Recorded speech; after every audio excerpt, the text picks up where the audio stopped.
สิริทิธิมติเตโชชัยยเสธิมเห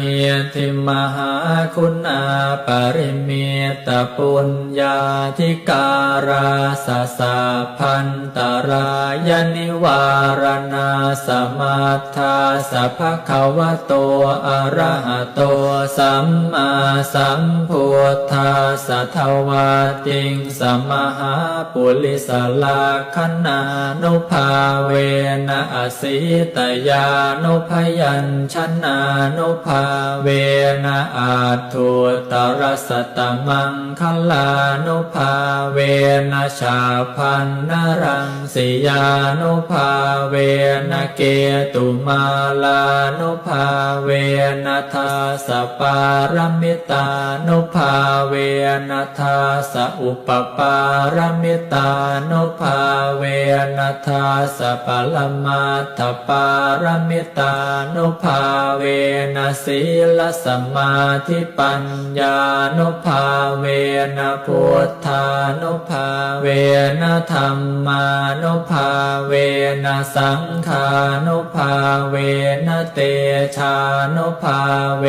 นะอิทธานุภาเวนะพลานุภาเวนะเยยธรรมานุภาเวนะจตุราสีติสหัสธรรมขันธานุภาเว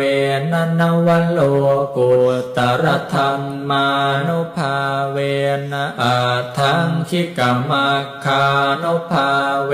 นะอาทัสสมาปาติยานุภาเว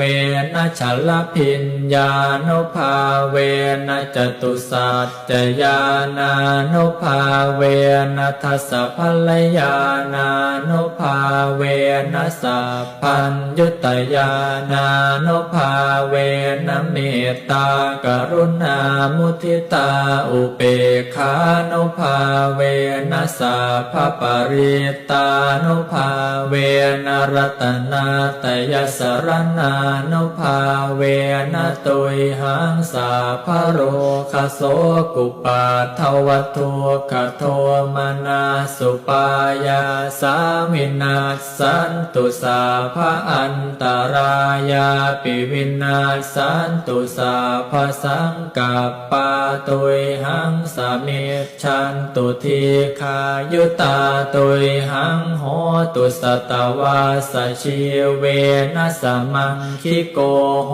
ตุสาพทาอากาสปาพัตตวนาภูมิคังคา